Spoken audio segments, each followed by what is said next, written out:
j'ai vu que, on va rentrer dans notre discussion, mais j'ai vu que les USA ont jeté sur l'Afghanistan une bombe conventionnelle qui a la capacité de destruction de celle qui a été jetée sur Hiroshima. Mais c'est une arme conventionnelle. Ça n'enlève rien à la valeur de ce que vous dites, hein, mais c'est pour dire que dans la sauvagerie, il y a une capacité d'imagination qui reste intacte.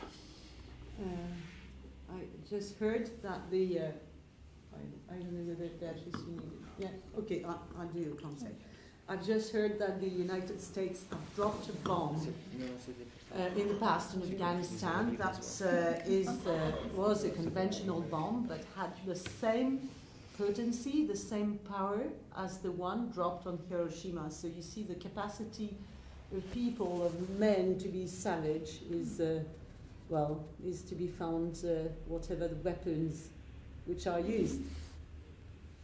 So, what is the question? No, there is no question. No, it okay. was just a remark. Just to say that it can be conventional, but it can be as terrible as the... Comment voulez-vous qu'on procède? Bon, d'abord, je vous remercie d'être venu jusqu'à moi, vous aussi, madame, monsieur. Le groupe La France Insoumise a une position sur les questions de l'armement nucléaire qui tient compte à la fois du système de défense adopté par notre pays et de notre part d'une ferme volonté de passer à la dénucléarisation du monde. Nous sommes très inquiets de la situation actuelle, à la fois parce que les États-Unis d'Amérique ont annulé leur participation au traité concernant la limitation des armements et notamment des missiles de moyenne portée. Ensuite, parce que le territoire de l'Europe a été équipé de moyens qui sont censés être des moyens de défense, mais qui en réalité reviennent à donner à l'armement nucléaire une dimension tactique qu'il n'avait jamais eue jusqu'à présent en Europe, puisqu'avait été interdit l'installation d'armes qui étaient en état d'atteindre les pays comme la France ou les pays voisins. Enfin, parce que le retrait des Américains du traité avec l'Iran a provoqué l'effondrement de ce traité et créé une situation de très grande instabilité dans une région où un État peut être en situation de créer un armement nucléaire, l'Iran, dont la volonté affirmée, affichée, est de détruire son voisin Israël, ce qui évidemment crée une situation insupportable. Et d'un autre côté, nous savons que Israël fait partie des nations officieusement qualifiées de nucléaires, mais en réalité détentrices de l'arme nucléaire. Si bien que nous avons, pour la première fois depuis très longtemps, dans cette région du monde, un risque de conflit nucléaire qui n'existait pas il y a encore seulement 10 ou 15 ans. C'est pour dire que les Européens, et les Français en particulier, sont sur deux fronts, si j'ose dire, de danger. Alors je vous en dirai davantage dans un instant, mais je veux d'abord vous entendre. Je vous reçois comme président de groupe et membre de la Commission nationale, de l'Assemblée nationale pour les affaires étrangères. Et évidemment que je m'engage à faire connaître à mes collègues, les autres députés des autres groupes, ce qu'aura été notre rencontre et les questions qu'elle aura mis à l'ordre du jour. Pour le reste, je vous dirai ce que sont les nôtres de position à nous les insoumis, le moment venu, mais bien sûr, c'est d'abord vous que on voudrait entendre de manière un peu officielle, même si vous avez déjà eu un long échange qui va nous permettre de disposer d'une abondante documentation pour réfléchir dorénavant. Qui parmi vous va parler? Ah oui, il faut d'abord traduire.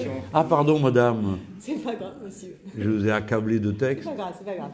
So I want to welcome you here. Thank you very much for visiting us today. I want to tell you that our group, France Insoumise, our political party, of course, takes into account the defense system, that is the defense system of our country, France, but we, of course, at the same time, pursue we want to see the removal of nuclear weapons around the world. We are very worried today because of the current situation. Firstly, the fact that the United States has decided to withdraw from the negotiations, from the conference on the mid-range missiles. Secondly, because in Europe there are also conditions which are not very good. The defense system that prevails in Europe nowadays gives priority to nuclear weapons, and this is something which is quite frightening. And thirdly, there's also the withdrawal, the US withdrawal from the nuclear deal with Iran, and this has caused the increase in instability in the region, in the Middle East. And of course, this is very worrying because one country, Iran, has got the capacity, potentially, to produce nuclear weapons, and another one, Israel, which Iran wants to destroy, has, though it's not officially on the map, but has the nuclear power. So for the first time in a very long time now, for almost 10 years, there prevails in this part of the world a situation which is very risky and which could give rise to a nuclear war. Now, of course, I will explain furthermore our position as a political movement, but because I'm head of the parliamentary group for the France Insoumise here at the Assemblée Nationale, and I'm also a member of the National Commission of Foreign Affairs. And of course, I will share the outcome of our discussions with you today with my colleagues, with other MPs, make sure that they are aware of what we discussed and benefit from the information you're going to give us. But first, I would like to give you the floor and listen to you.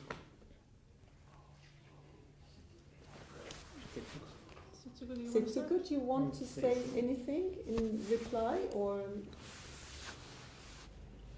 At the beginning, I thought I heard him say that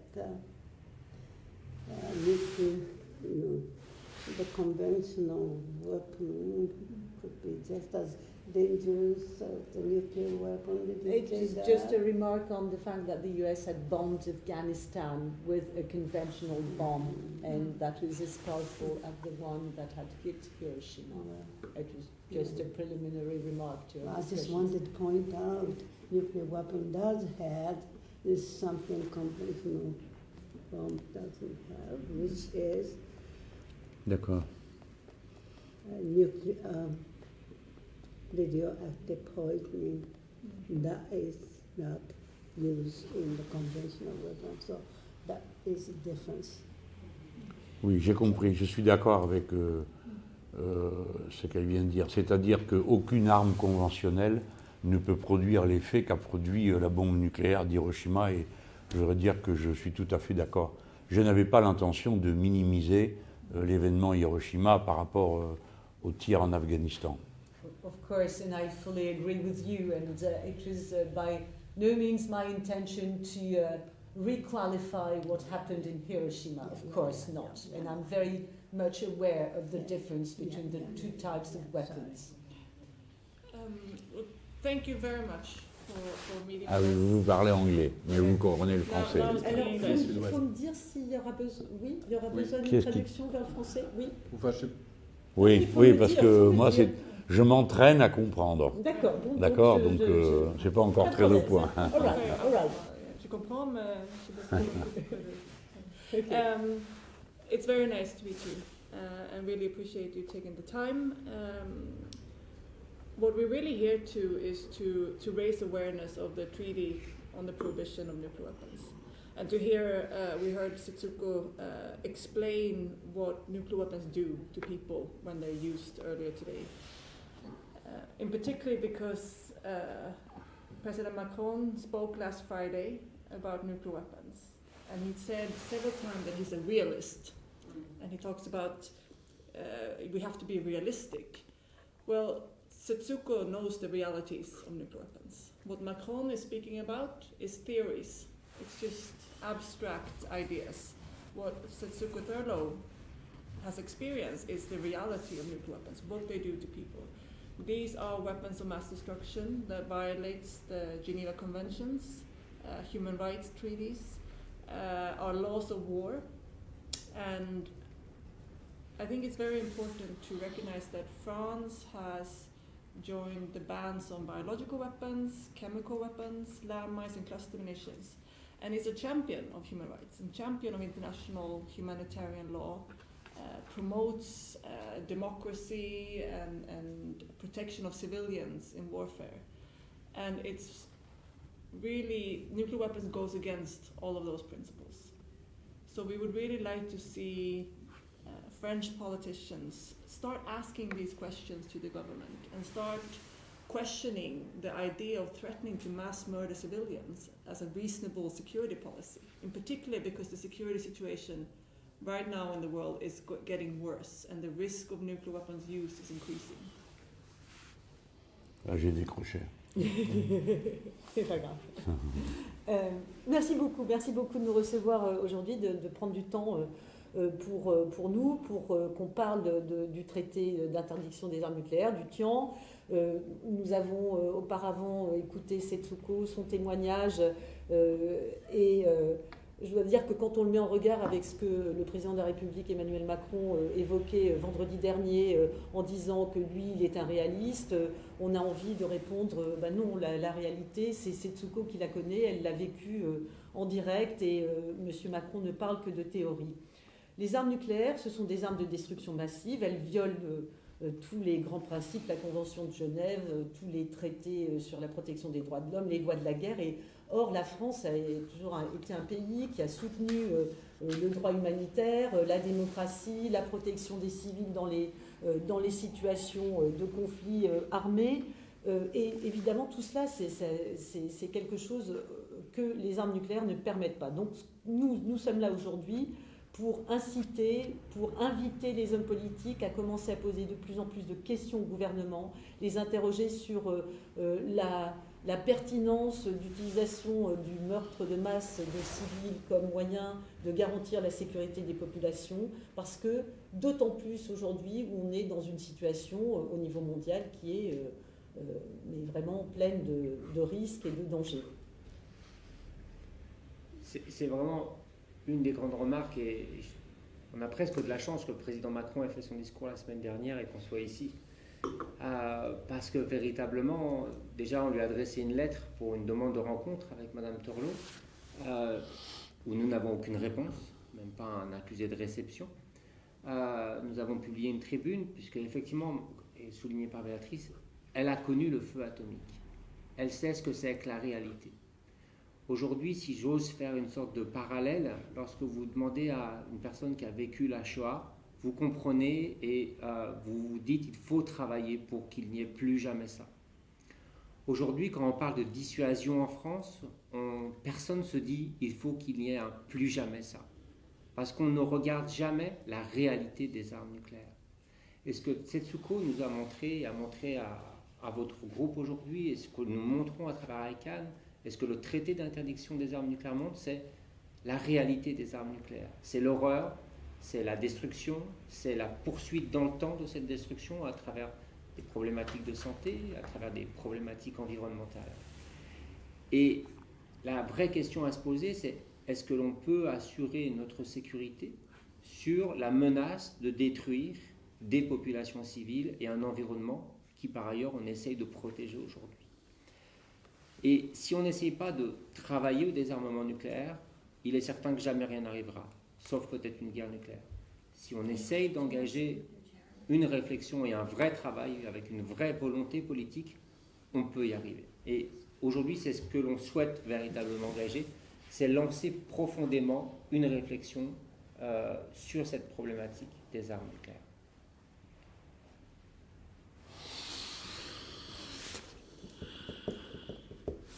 Alors, c'est mon tour de vous dire comment nous voyons le sujet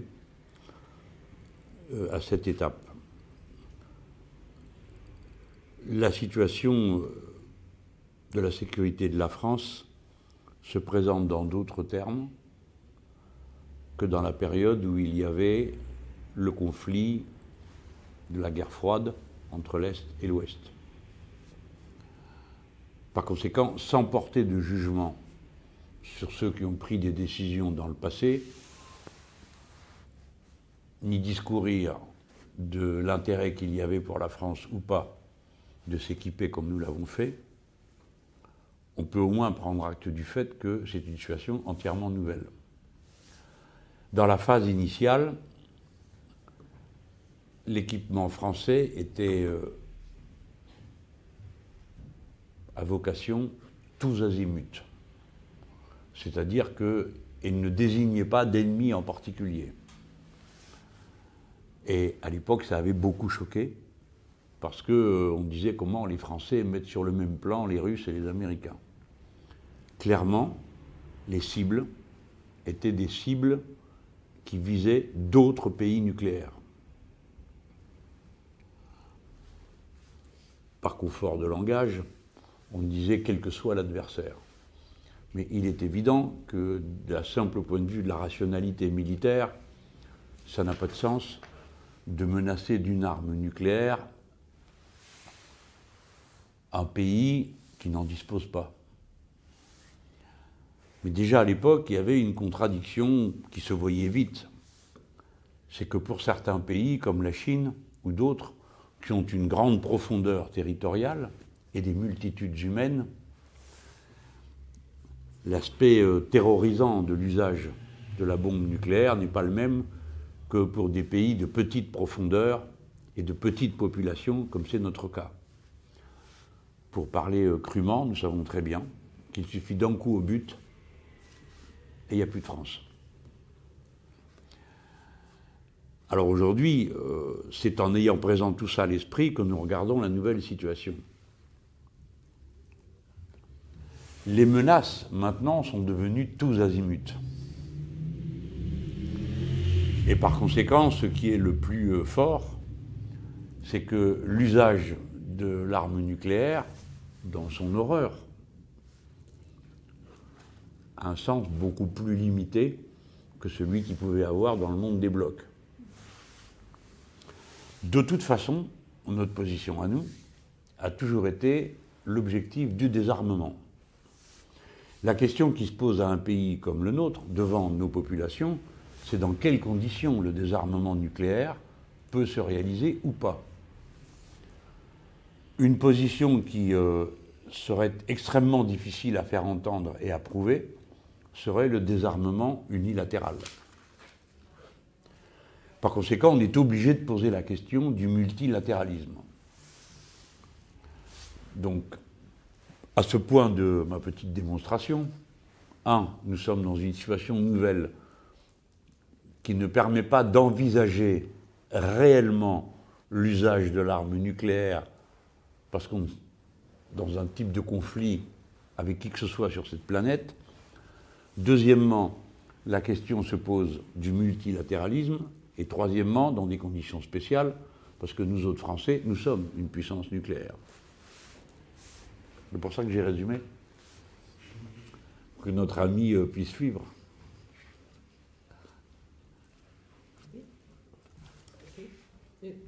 Complexe, hein? So my turn to tell you about our vision. It's, of course, the safety of France is now very different from what it was at the time of the Cold War. And it's not for me to judge what previous French politicians did about this and how the nuclear deterrence started in this country. It wouldn't be useful. Initially, the French deterrent was not specifically targeted to any country in particular, and this came as a shock at the time because people argued that it was a bit shocking to consider that the USSR and the United States were to be put on the same level. But there it was, and it was because, in fact, it was a polite way to say that we couldn't target non-nuclear countries, and of course that the weapons were aimed at nuclear countries exclusively. At the time, of course, we knew, and we know now, of course, that countries that are much bigger, such as China, for instance, wouldn't suffer the same blow if they were hit by nuclear weapons. We were all very much aware that it would take just one strike to wipe out France if it were to be hit by a nuclear bomb. So, but today the situation is very different because threats come from all directions. And we know that the use of nuclear weapons, as far as I'm concerned, it's obvious, their use is only limited considering the current situation. So our aim as a political movement is, of course, to promote disarmament, but we have to wonder how this can be organized. Of course, there's no way that it can be unilateral. So what about a multilateral approach? And if I were to summarize, I'd say that, firstly, we are faced with a new situation that makes the use of nuclear weapons quite irrelevant. Secondly, that there needs to be a way for a multilateral approach to this.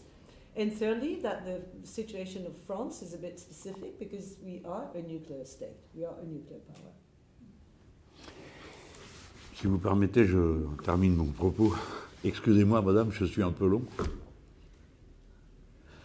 La France est le 3e arsenal nucléaire du monde.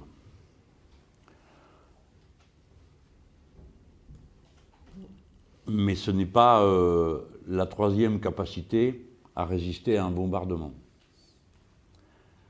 Les Français sont attachés, je pense, à une idée qu'ils se font de leur sécurité. Et en même temps, je crois qu'ils seraient favorables, très favorables, à une initiative mondiale de désarmement. J'ai observé qu'il n'y a pas eu de réaction hostile en France lorsqu'il a été décidé d'abandonner le site terrestre du plateau d'Albion. Lorsque nous parlons dans notre programme de renoncer à la composante aérienne de la dissuasion nucléaire, nous n'avons pas de remarques désobligeantes ni de gens qui nous traitent d'irresponsables. Pour autant, mais ça c'est un peu notre affaire, nous aurons à formuler quelle autre dissuasion est possible que le nucléaire. Parce que nous sommes conscients du fait que si nous étions menacés, nous nous défendrons. Mais rien ne nous pousse à penser que le nucléaire est la meilleure manière de le faire. C'est tout le contraire. Nous croyons au contraire que du fait du désordre qui existe aujourd'hui dans le monde, le fait d'être une puissance nucléaire nous désigne comme une cible. C'est pourquoi nous apprécions de manière très négative le discours de notre président concernant une pseudo-extension du parapluie nucléaire, c'est-à-dire de l'extension de la menace à de nouvelles composantes de la France aux frontières des 28 États qui composent l'Union. Nous croyons que nous augmentons d'autant les risques et les dangers, surtout avec des formules aussi approximatives que les intérêts vitaux européens de la France. Ça nous désigne comme une cible pour tous ceux qui ont des conflits avec nos voisins. Ça ne nous rassure pas sur la nature de la décision à prendre le moment venu. C'est pourquoi, je le répète, la position du désarmement nucléaire est une position réaliste. Et on apprécie mal que notre pays se laisse entraîner dans une véritable escalade, comme c'est le cas du dernier discours.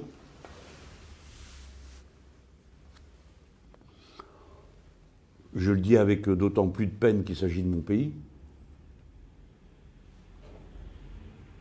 J'ai entendu dire que les choses seraient plus simples si ce n'était pas le seul président français qui décidait de l'usage de la force nucléaire. Je pense que celui qui a prononcé ces paroles ne se rendait pas compte de ce qu'il disait. parce que dire que la dissuasion nucléaire française serait à la disposition de 28 personnes, c'est véritablement un saut dans le vide et dans la folie qu'aucune personne sensée ne peut vouloir. Bref, il existe un traité. 122 pays l'ont signé. Hélas, depuis la fin de la guerre froide, on a l'impression que la cause de la dénucléarisation a reculé. C'est quand même un paradoxe. C'était plus facile de négocier et d'obtenir des décisions de réduction des armements nucléaires au moment où il y avait la confrontation avec l'Union soviétique que maintenant. C'est quand même curieux comme situation. Il existe un traité. Des pays l'ont signé. La France ne le signe pas au nom d'une argumentation qui, à mon avis, est spécieuse. Le traité ne demande pas la dénucléarisation unilatérale de ceux qu'il signe. Si j'ai bien compris ce qui s'en dit, il demande que la discussion ait lieu. Si j'ai bien compris aussi, c'est la position de la Chine qu'il a proposée au Conseil de sécurité. Donc moi, je trouve que ce serait bon pour la France, au moins, de se présenter comme candidat à être observateur du processus qui est engagé par ce traité. De cette manière, il me semble que déjà, on réaffirmerait à la face du monde que l'objectif des Français est la dénucléarisation.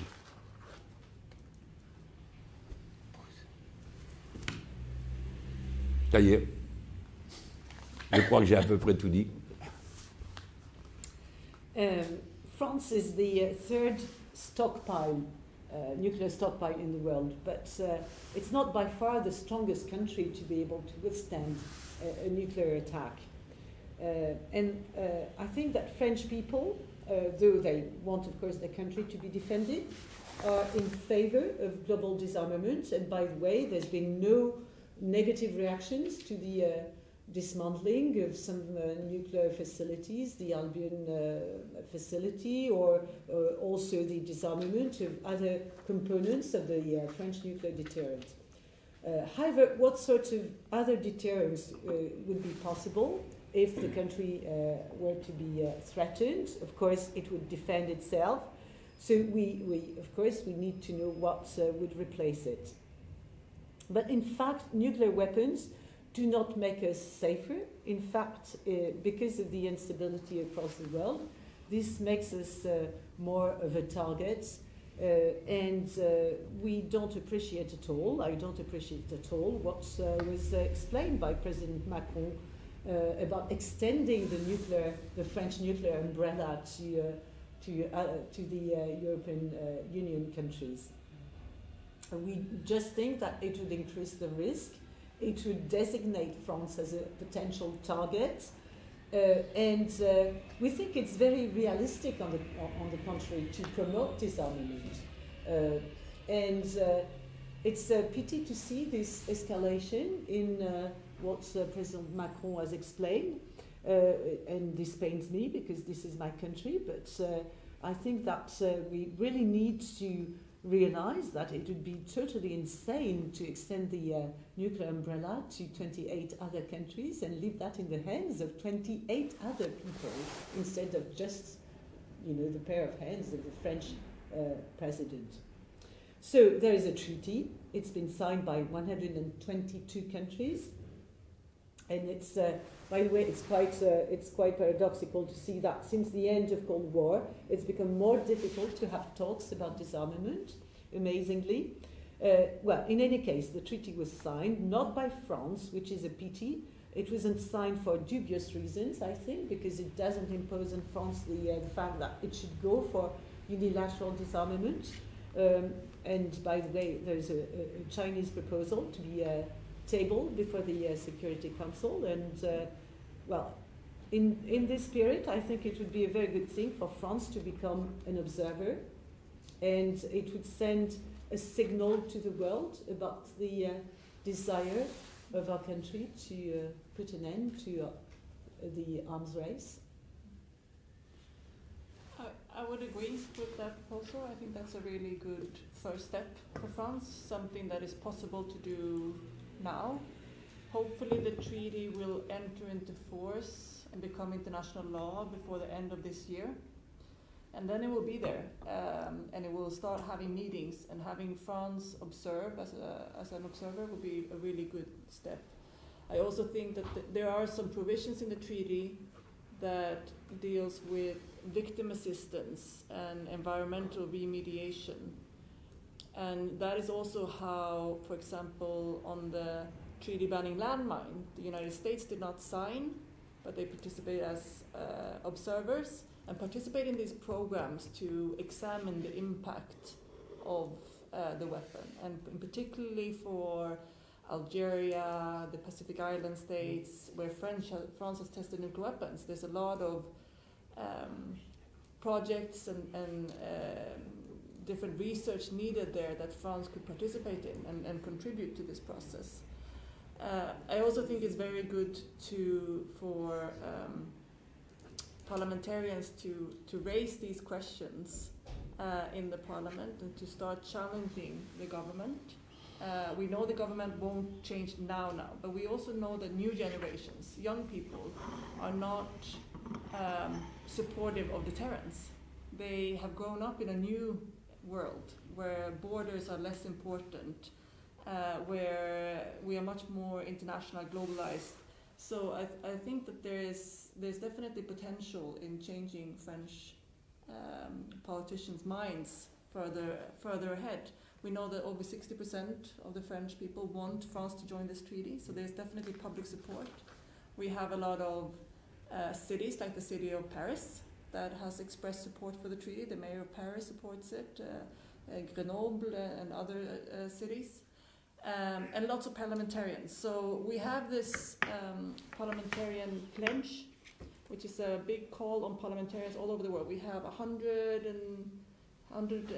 parliamentarians from the European Parliament. We have quite a lot in 23 in France. 23 in France.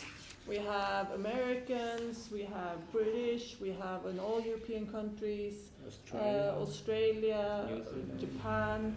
Around the world, a lot of parliamentarians speaking up, and we would love for you to sign this, showing that you support the treaty and will work towards France joining it. It's a long process, and it's something that will go in a multilateral process. This treaty is a global process at the United Nations. It's a venue where we gather and discuss multilateral solutions to nuclear disarmament.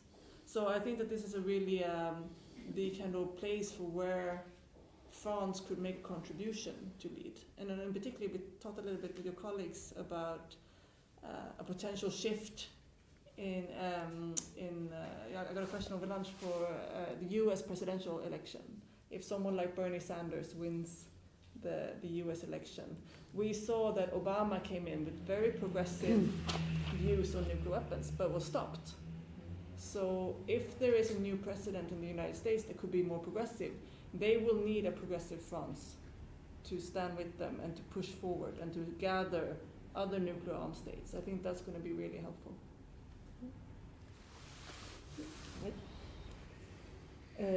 Le fait que la France obtienne le statut d'observateur, ce serait une très bonne étape, parce que de toute façon le traité, il y a de fortes chances qu'il rentre en vigueur d'ici la fin de l'année.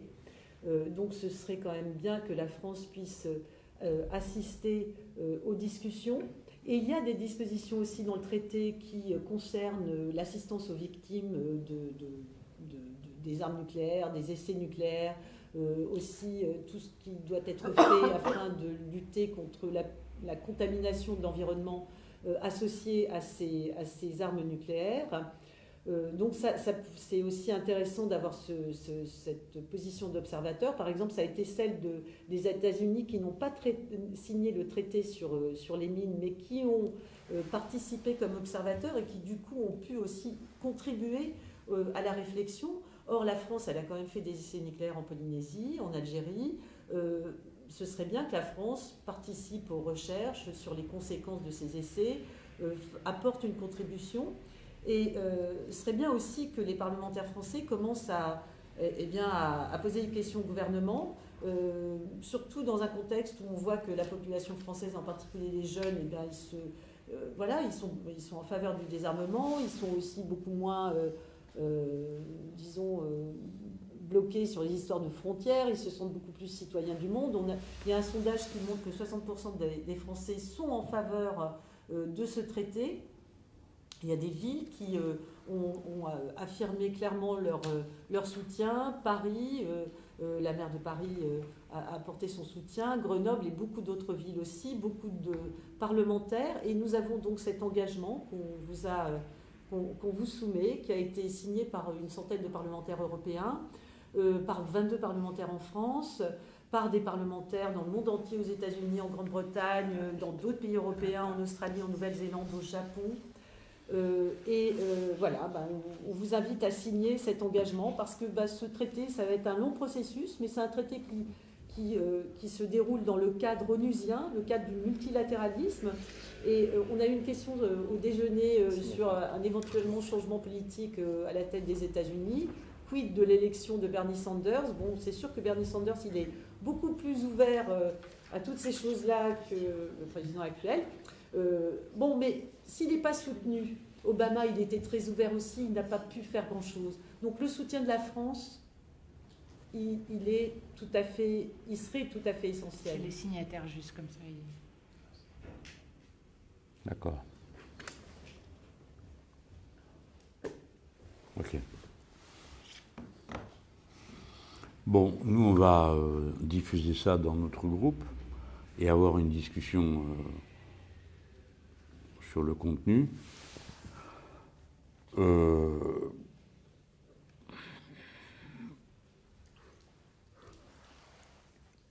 Je me sens obligé de préciser 2-3 points.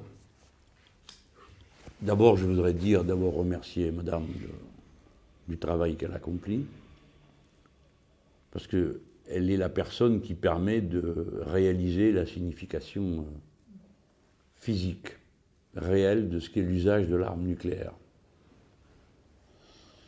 Car il est à craindre que l'imagination de nos contemporains, qui ont souvent tendance à confondre ce qui est virtuel avec ce qui est réel, ne leur permettent pas de comprendre ce qu'a été le bombardement d'Hiroshima puis de Nagasaki. Donc c'est vraiment un travail extrêmement utile qu'elle accomplit, aussi à l'égard d'hommes de ma génération ou de la leur, qui n'est pas la même, parce que ça nous reconfronte à la réalité. Ce qui est une pure abstraction, c'est de faire comme si le problème n'existait pas, quand il y a tant d'armes nucléaires dans le monde. Et donc, il faut traiter le problème. Déjà, si vous pouvez traduire ça, et après, je vais dire la suite. So I want to say that, of course, I will disseminate the pledge to my fellow parliamentarians and also within my political group, and we'll hold discussions on this. But I feel bound to say a few things. Firstly, to extend my deepest thanks to you, Setsuko, for what you do, for making people able to realize what it means in reality to be faced with these destructive weapons. It's very useful at a time when people tend to be more perhaps not able to see what it means in reality, taken up by the virtual world as they are these days. Of course, it's important also for people of my generation to remember what happened. And we know that we can't overlook the problem. We know that these weapons are out there and we need to do something about them. Après, je vous remercie, vous, parce que vous nous mettez dans l'obligation de faire une réponse claire et réaliste. Alors, déjà un élément de la réponse, c'est que nous sommes partisans de la dénucléarisation, alors que nous sommes candidats à exercer, à gouverner un pays qui est un pays nucléaire,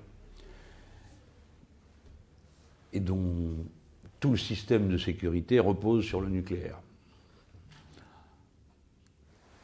Ce qui doit vous permettre de comprendre que nous ne pouvons pas traiter la question du nucléaire sans traiter les conditions de la sécurité de la France.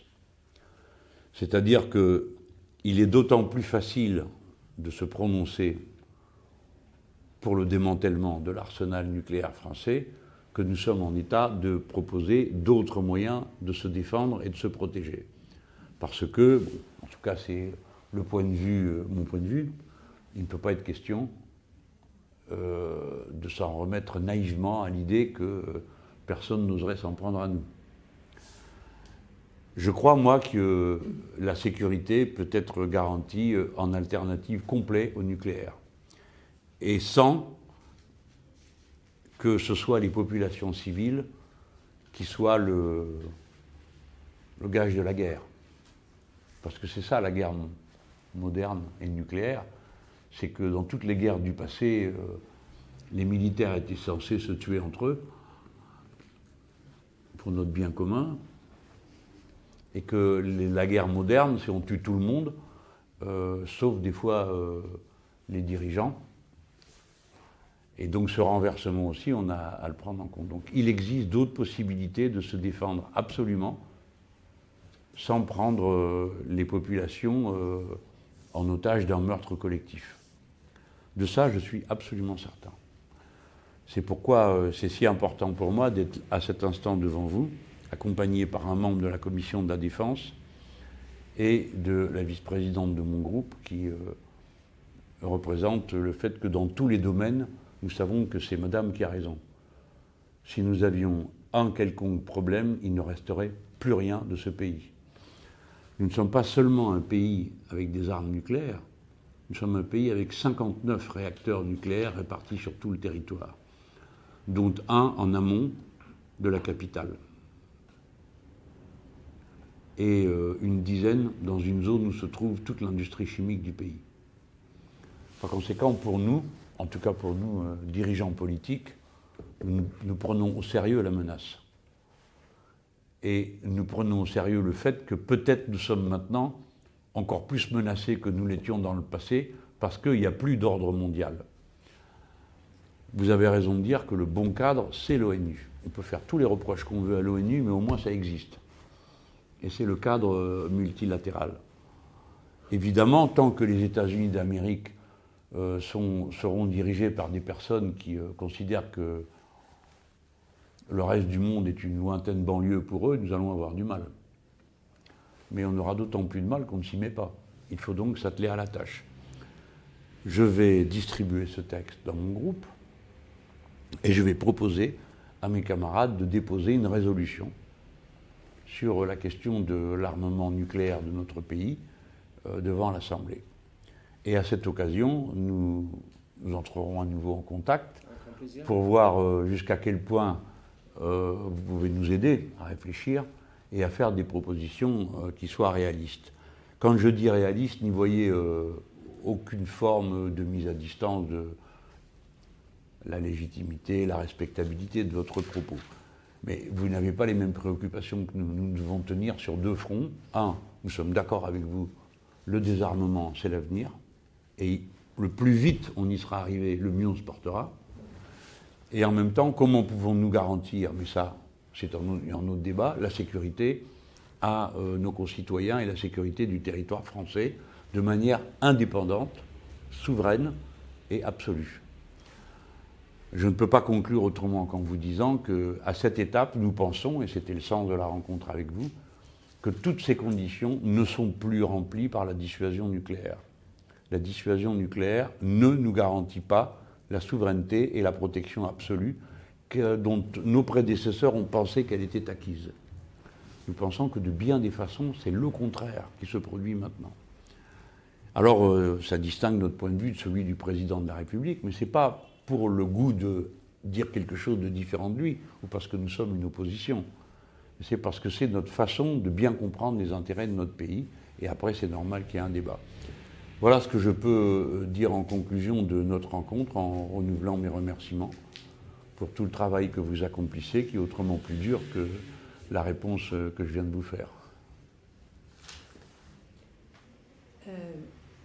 Now, I want to thank you for challenging us and insisting on getting from us a clear and concrete response. So I say first that, of course, we are in favor of nuclear disarmament, even though we are in a country which is a nuclear power. And of course, this means that we have to consider our security. And of course, it's easier to do away with nuclear weapons if we can put something in their place to guarantee our safety. But I'm absolutely convinced that there is an alternative to these weapons. Because we can see that nowadays the armed conflicts are mostly targeting civilians. They bear the brunt of these, and I'm sure that there are other defense possibilities without mass murdering the populations. I have with me today the vice president of my group and a member of the defense committee. So, of course, we are very much aware of these issues. I want to add that in France, not only do we have nuclear weapons, but there are also 59 nuclear reactors. One is close to Paris, and 10 of these nuclear reactors, civilian nuclear reactors, are very close to a cluster of chemical facilities. Indeed, we do take these threats very seriously, and we know that the risk is even greater because of the global unrest. And you are very right to say that the United Nations is the right framework, though, of course, with the American president that is nowadays at the helm, it's a bit difficult. But this is why it's so urgent to take action. And in consequence of which, I will table a motion before the Assembly on nuclear weapons, on the French deterrent. And I get in touch with you on this occasion so that you can help us to formulate our proposal in a very realistic manner. And of course, this is because I'm saying so because, of course, we need to find something that is very tangible to propose. And to summarize, of course, we want to work in favor of disarmament, and the quicker the better. Secondly, we want to ensure the safety of the absolute safety of the French population and our sovereignty. And we know that the nuclear deterrent is no longer the way to that. And this is why we disagree with President Macron. And I want to thank you again for your presence today. La résolution? Oui, elle l'a dit. Elle a dit. Oui. Excusez-moi, je ne suis pas bien anglais. Oui, Oui, c'est très bon. ça s'appelle une motion.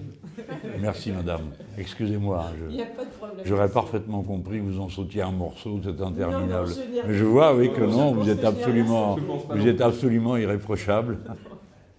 Je m'en voudrais. Thank you very much. It's really, really appreciated. I hope you will be in touch on Yeah, resolution. c'est vraiment voilà, l'esprit, la volonté de pouvoir échanger et d'avancer dans le sens que vous avez dit, de travailler pour pouvoir assurer la sécurité de la France et de nos populations à travers le monde. Il faut que vous sachiez, monsieur, que cette rencontre a un caractère protocolaire, bien sûr, mais pas que.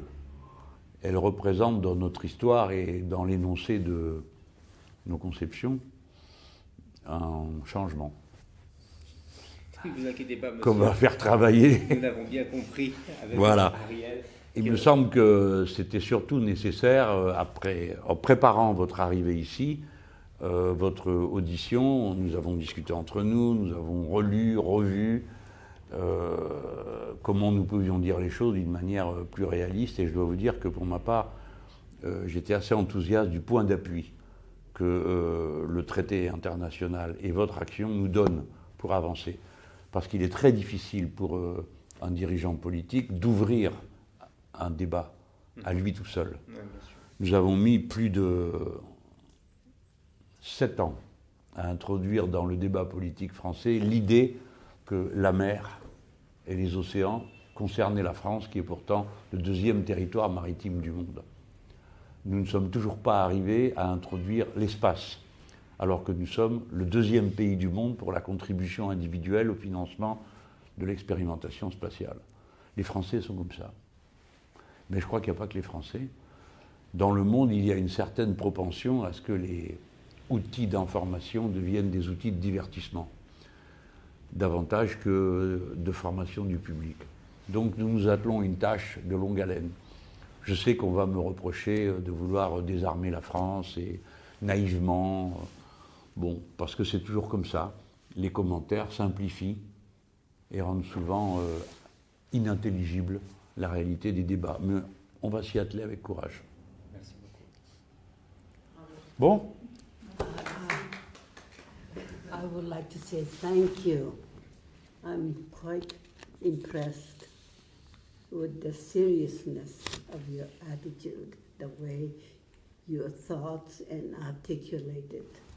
And I like to see other nations' leaders to be able to communicate the policies, the reasons why their policies.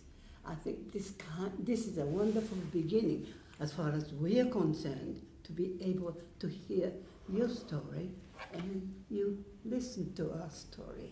And if this kind of situation could be held at international level, and if other leaders, say Japanese leaders or Canadian leaders, if they get to hear what you have told us, I don't think your mind is closed. No, this is that's the only way.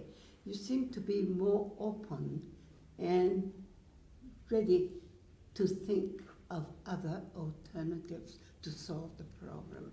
And I am extremely impressed and happy with that attitude. And if other leaders hear the French politicians think this way, hey, it's okay, maybe I'm freer to open our mouths and discuss. I think that openness to start a dialogue, I think that's a beginning. The lack of political will is the thing. We have to let that process to start. So actually, I have to read this before I understood what you said 100% clearly, but I like to do that with your help. Mm-hmm. And I like to share that with more people. For example, in Canada, in Japan, because I see the great value in this process. Thank you.